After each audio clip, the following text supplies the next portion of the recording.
We absolutely need to recognize that childhood is the time when people are learning how to be human, and that the current model, the sort of the perfect storm that we talk about in the book of snowplow and helicopter parenting, of drugging the children, of parking them in front of screens and letting inanimate objects babysit them and teach them how to be human. Well, of course they arrive at 18 with the bodies of adults and the minds of children, and of course they can't deal with anything that comes at them, and they mistake words for violence and all the usual garbage that we hear. So we need to not just encourage, but actually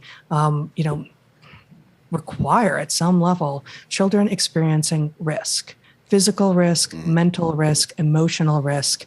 And when they get hurt a little bit, we don't stop everything and apply bandages, real or metaphorical. We let them figure out how to get better, how to heal themselves. But they figure that out by watching us too, right? Like when you absolutely. So we have to model it. Like a toddler falls down and skins their knee, and if you don't react, they won't react. It's really that simple. Right. So that's exactly right. The experiencing risk thing though, how do you simulate that? Because there is no risk in modern life. I mean, you don't simulate it. Yeah. You expose them to it, and this is it's very easy to sign on to this, right? Except for the fact that there is no way to do the job correctly that actually leaves your child safe. Well, right? Yeah, but I mean, like parents in the 50s, 60s, and 70s, there is no more.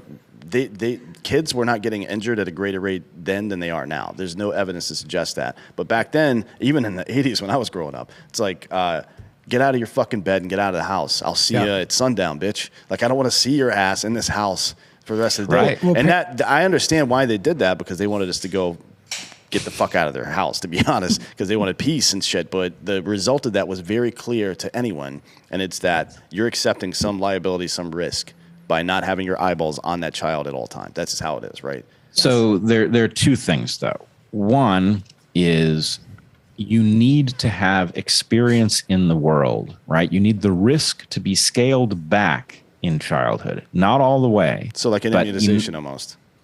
Well, yeah, it does inoculate you, actually, now that you mention it.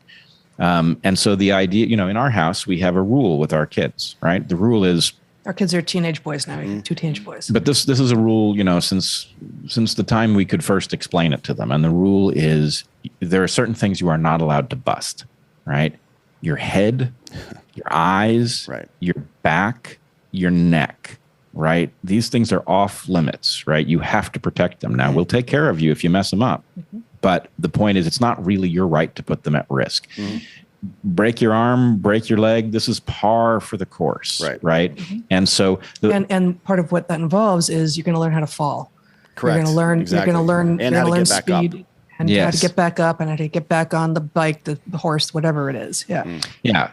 And the point is that having those experiences as kids, and we had these experiences too, right? My parents didn't know where I was much of the time during my childhood, and that wasn't a problem. And did I make mistakes? You better believe I did, but I also learned from them. Right. The problem, we have eliminated that. We had some sort of a panic about child abduction, I guess, that caused children not to be allowed out of the house anymore, which was insane. But we also have the problem that the world that children develop in doesn't mirror the world that they're going to be adults in, because the world's changing too fast. Correct. And so the problem is, it's very hard, even if you have a good childhood in which you are not protected from risks, so you do get some sense, it only takes you so far, because we don't even know what the risks in the future are going to look like. Right. You made that point with the framers of the Constitution, and today there's no way they could have foreseen like global mass communication, right? They couldn't have done better, but we are still at a point where, they did not anticipate, for example, social media conglomerates, right, that would collude to shape our opinions using algorithms that they don't even understand. Right. This is so far. This is so science fiction-y that there's no way that they could have foreseen it. And we have to do is recognize they slam dunked the puzzle. They did about as well as they could possibly have done.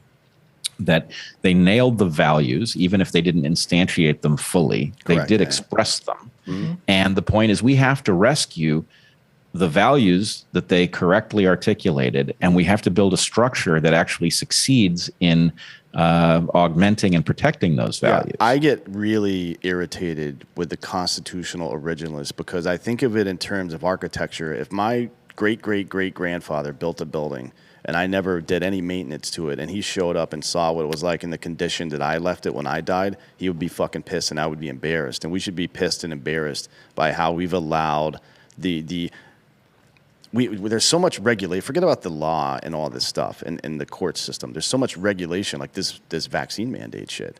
That's not a law. That's a regulation through OSHA. That's fucked up.